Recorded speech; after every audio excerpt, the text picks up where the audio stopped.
Alors juste là, après avoir déployé Tomcat, nous allons déployer la solution. Alors la solution qui est pour moi. Là, normalement, nous devons changer ça pour que ce soit un seul Tomcat.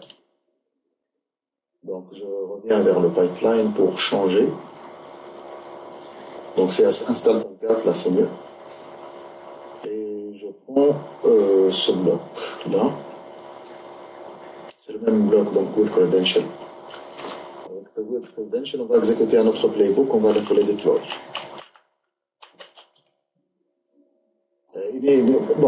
Ce bloc-là, donc, ou plutôt ce playbook, il doit exister chez nous.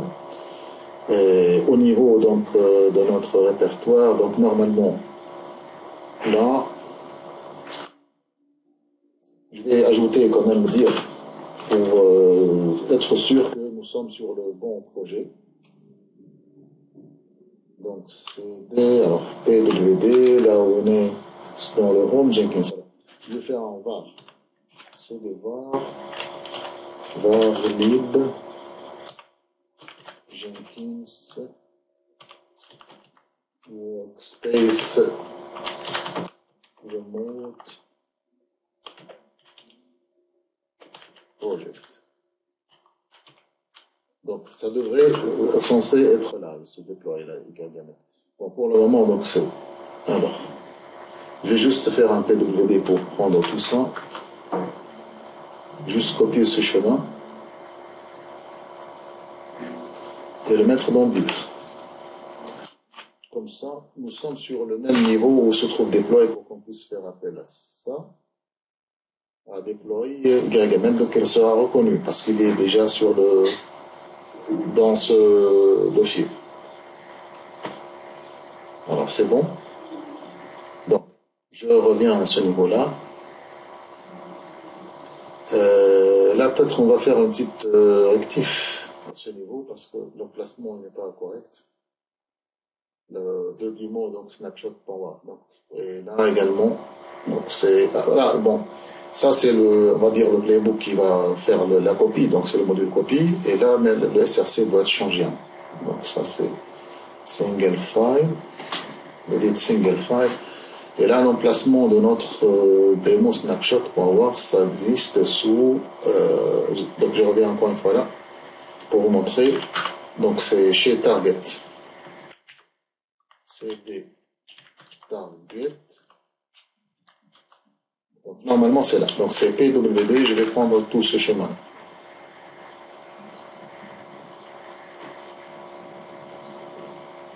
Et je vais le coder en dur. Mais bien évidemment, là, vous pouvez améliorer encore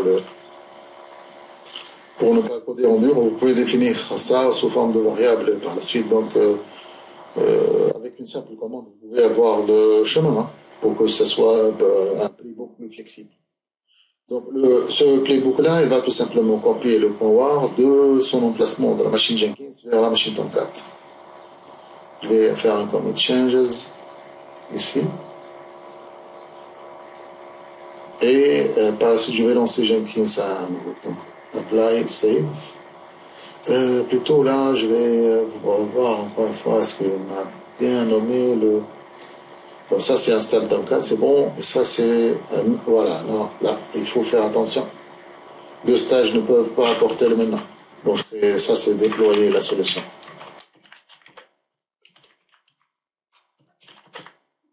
Et là, déployer le war.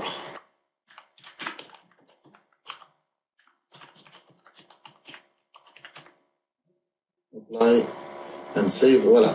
Sinon ça marche pas en fait. Donc je lance à nouveau. Et normalement ça doit donc passer. Ça c'est le build, donc ça va compiler. Par la suite, l'install Tomcat il va être ignoré parce que Tomcat déjà est installé. Donc bon, normalement ça c'est en train de builder, donc il prend un peu de temps pour builder, pour compiler.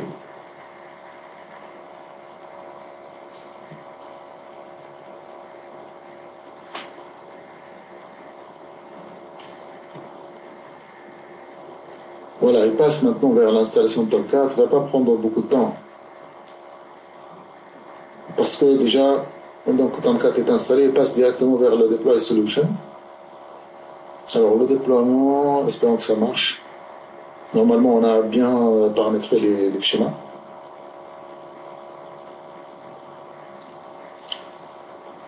On attend.